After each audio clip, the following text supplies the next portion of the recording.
مفتی طارق مسعود special. ہم کرتے کیا ہیں کہ جب ہم سے کوئی غلطی ہوتی ہے اور اس غلطی کا ہم خمیازہ بھگتتے ہیں، بجائے توبہ کرنے کے اس غلطی کو صحیح قرار دینے کی کوشش میں لگ جاتے ہیں۔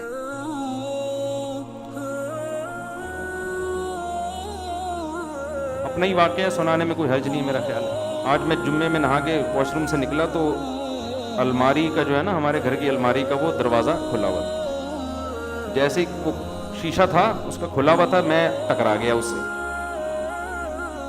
گھر میں نے بچوں کو کہا کہ بھائی یہ بند کرنا چاہیے تھا نا، کوئی بندہ ٹکرا سکتا ہے۔ تو جی ایچ کیو سے جواب آیا کہ خود بھی انسان کو دیکھنا چاہیے۔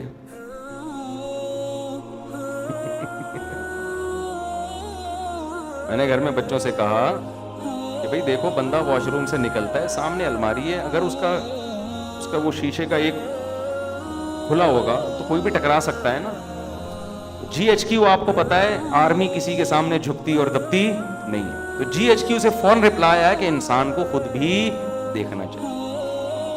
تو مجھے ٹکرانے پہ غصہ نہیں آیا، جو جی ایچ کیو سے رپلائی آتا ہے نا، غصہ تو نہیں خیر، لیکن اس پہ میں نے کہا دیکھو بھائی، اصول یہ ہے کہ جب کوئی وزیر اعظم نصیحت کرے نا تو نصیحت کا فوراً رپلائی آنا یہ اچھا، یہ ویسے اصول زندگی گزارنے کے سیکھنے چاہیے۔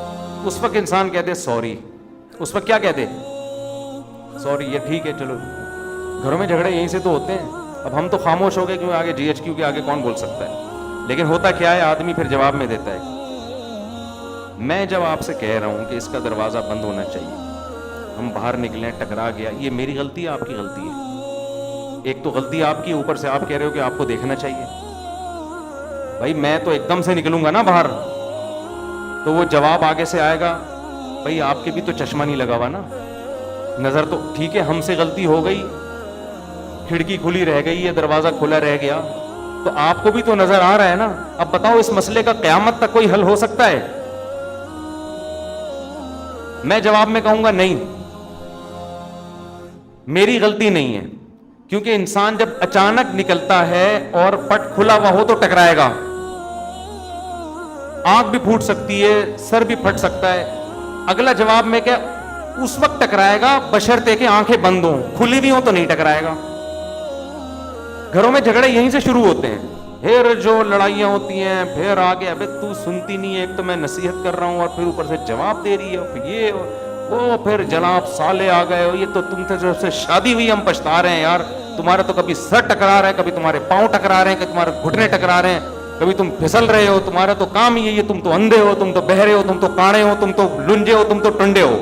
داماد کو جو نا معذور بنا کے طلاق ہے، نصیحت سنتی نہیں ہے۔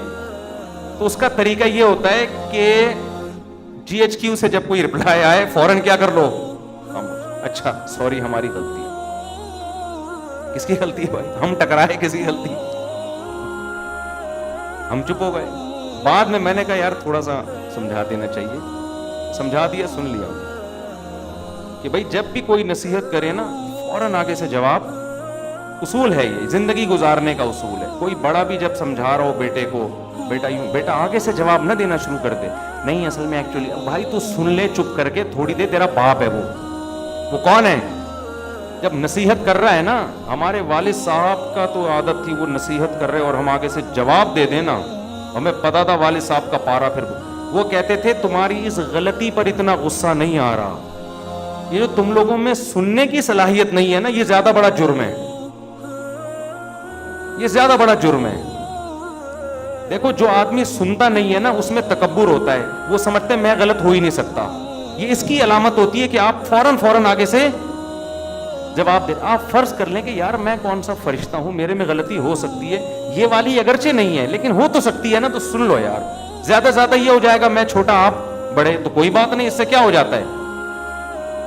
جو مصنوعی عزت حاصل کرنے کی کوشش کرتا ہے وہ کبھی بھی بڑا نہیں بنتا، بڑے ہمیشہ متواضع لوگ بنتے ہیں۔ آج گھروں میں لڑائیاں بہت دفعہ اس لیے ہوتی ہیں، خواتین چپ نہیں ہوتی آگے سے معذرت کے ساتھ، مرد جب کچھ بات کہتا ہے نا غصے میں تو عورت کو چاہیے چپ، خاموش ہو جائے، بعد میں سمجھا دے میاں کو آپ نے یہ جو ارشاد فرمایا تھا ایکچولی یہ غلطی اندھے کون تھے. جب بات چلی جاتی ہے نا تو پھر وہ اتنا مسئلہ نہیں ہوتا. اب آپ گھر میں جا رہے ہیں, گلاس سامنے رکھا ہوا ہے نا, پاؤں لگا, ٹھوکر لگ جاتی ہے, تو انسان کہتے ہیں نا گلاس کس نے رکھا. آگے سے بچے جواب دیں یا GHQ سے جواب آئے کہ آپ بھی تو دیکھ رہے تھے نا کہ سامنے پڑا ہوا ہے. یہ کیا ہوتا ہے, یہاں سے کیا شروع ہو جاتے ہیں, بس کہ بھائی اب غلطی کی توجیہ کرنے کی ضرورت نہیں ہے, بول تو ٹھیک ہے بھائی آئندہ. تو خیر جلدی سے بات کو سمیٹ کے ختم کروں, وقت پورا ہو گیا ہے. تو شیطان کیا کرتا ہے میرے بھائی, گناہ کو آپ کی نظر میں مزین کر دیتا ہے, جن میں ایک بہت بڑا گناہ ہے دنیا سے دل لگانا. حالانکہ یہ دنیا مسافر خانہ ہے, تو ڈالر جتنا بھی مہنگا ہو رہا ہے بری بات ہے, لیکن یہ سوچ کے تسلی کیا کرو ہماری بیسک ضرورت جو ہمیں مسافر کو چاہیے 2 وقت کی روٹی, سر چھپانے کی جگہ, کم از کم ہماری زندگی میں ابھی اتنے جلدی حالات خراب نہیں ہوں گے کہ یہ روٹی ہم سے چھین جائے. اتنا ڈالر انشاءاللہ مہنگا نہیں ہوگا کہ ہمارے پراٹھے بھی ہم سے چھوٹ جائیں. سمجھتے ہو کہ نہیں سمجھتے؟ وہ انشاءاللہ نہیں چھوٹیں گے. ملک میں گندم پیدا ہو رہی ہے, انڈے الحمدللہ نہیں ملے ہماری مرغیوں کے, آ کے ہم سے خرید لینا. میں کہنے والا تھا ایسے ہی لے لینا, لیکن پھر کتنے لوگ آ جائیں گے. تو انڈے پراٹھے انشاءاللہ نہیں چھوٹیں گے. یہ سب چیزیں موٹی موٹی چلتی رہیں گی. ہاں گریویاں چھوٹ جائیں گی, تو گریوی تو مسافر خانے کو یار بیٹھنے کی سیٹ چاہیے, ٹائم پہ کھانا چاہیے. کھڑکی والی سیٹ مل جائے تو زیادہ اچھا ہے, یہی چاہیے ہمیں, تو کھڑکی والی سیٹ ملی ہوئی ہے, تو بس اتنا ہے. تو زیادہ ٹینشن مت لو. سمجھتے ہو شرک پر میں کئی بار بیان کر چکا ہوں. دیکھو ہوتا یہ ہے کہ بعض لوگ ایسے فیملی سے تعلق رکھتے ہیں جن کے ہاں بدعتیں اور شرک ہوتی ہیں. وہ مجھے بار بار کہتے ہیں آپ شرک پر بیان کریں تاکہ ہم اپنی فیملی کو سنائیں. اب دیکھو یہ تو آپ کا مسئلہ ہے نا, باقی جتنے لوگ آ رہے ہیں سب کا مسئلہ تو شرک نہیں ہے نا, وہ توحید پرست لوگوں سے ہوتے ہیں, تو ان کا بھی رعایت کرنی پڑتی ہے نا. مجھے لوگ پرچی دے رہے ہوتے ہیں اس دفعہ آپ یہ کرنا, میرے ان کے گھر میں کوئی جھگڑا ہوا ہوتا ہے, ٹھیک ہے نا, گلاس رکھ دیا, پاؤں سے ٹھوکر لگی, انہوں نے بیوی کو ڈانٹا یہ گلاس کیوں رکھا تھا یہاں, تو اس نے کہا تم بھی تو اندھے ہو. تو لوگ پھر مجھے کہہ رہے تھے اس ٹاپک پر آپ بیان کریں کہ میں نے کہا گلاس کیوں رکھا, اس نے آگے سے کہا آپ نے بھی دیکھا, آپ کو بھی تو دیکھنا چاہیے, اس ٹاپک پر بیان کریں. تو ہر آدمی کے اپنے مسائل ہوتے ہیں, تو میں دیکھتا ہوں جو چیز کامن چل رہی ہے مارکیٹ میں اس پر. تو اللہ کا شکر ہے ہمارے یہاں جو زیادہ تر 99% لوگ آ رہے ہیں تو توحید پرستی ہیں. کوئی مزاروں پہ نہیں جاتا, کوئی بزرگوں سے دعائیں مانگنے کا قائل نہیں ہے. سمجھتے ہو نا, اس ٹائپ کے لوگ تو ہمارے پاس آ ہی نہیں رہے ہوتے.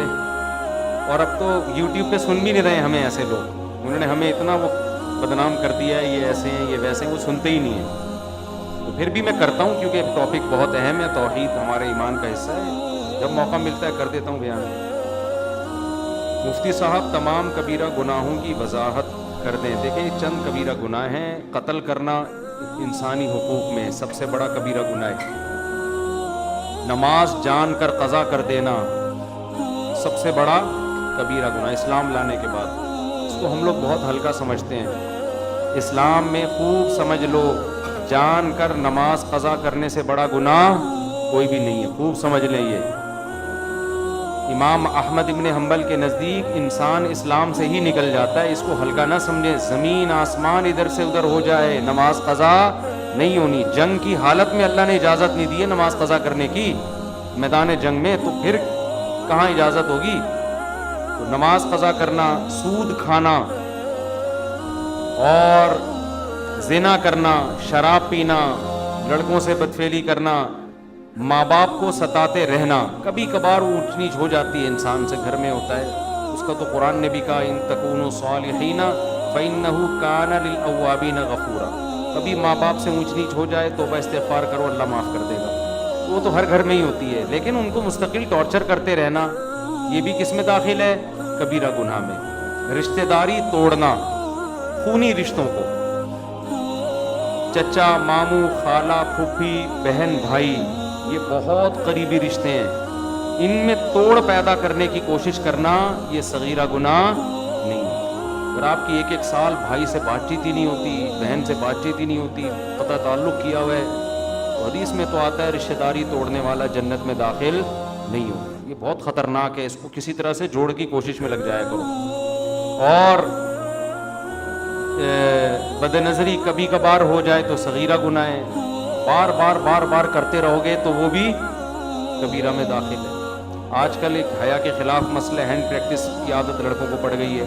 کبھی کبھار ہو جائے صغیرہ میں داخل ہے, لیکن یہ کام کبھی کبھار نہیں ہوتا, جو کرتا ہے وہ کنٹینیو کرتا رہتا ہے, تو وہ بھی پھر کبیرہ میں داخل ہو جائے گا. تو اس طرح کے ہیں جھوٹ بولنا, چھوٹے موٹے جھوٹ ادھر کی ادھر چھوٹی موٹی ٹوپیاں لوگ کرا دیتے ہیں, کبھی کبھار ہلکا پھلکا جس سے کوئی نقصان بھی نہیں ہو رہا کسی کو بڑا, تو یہ صغیرہ میں داخل ہے. اور پوری آپ نے پگڑیاں لا کے پہنانا شروع کر دی, ٹھیک ہے نا, اس جھوٹ کی بیس پر لوگوں کی عزتیں اچھل رہی ہیں اور حق اور باطل میں خلط ملط ہو رہا ہے, تو یہ کس میں داخل ہوگا؟ کبیرہ گناہ میں. تو قرآن کہتا ہے ان تجتنبوا کبائر ما تنہون عنہ نکفر عنکم سیئاتکم, اگر تم کبیرہ گناہوں سے بچو گے ہم چھوٹی موٹی خطائیں معاف کر دیں گے. تو یہ سب کبائر, ویسے داڑھی کاٹنا بھی کبیرہ گناہ میں داخل ہے معذرت کے ساتھ, ٹھیک ہے نا, کیونکہ یہ بھی ایک دفعہ نہیں ہوتا, کنٹینیو لگا رہتا ہے جسم کے ساتھ. عورت اگر پردہ نہیں کرتی ہے, پردہ کبھی کبھار بے پردگی ہو جاتی ہے, صغیرہ میں داخل ہے. مستقل عادت ہے, کبھی پردہ ہی نہیں کرتی, جیسے عورتیں جو بے پردہ ہوتی ہیں تو کبھی بھی نہیں کرتی, پھر وہ تو وہ پھر کبیرہ میں داخل ہے.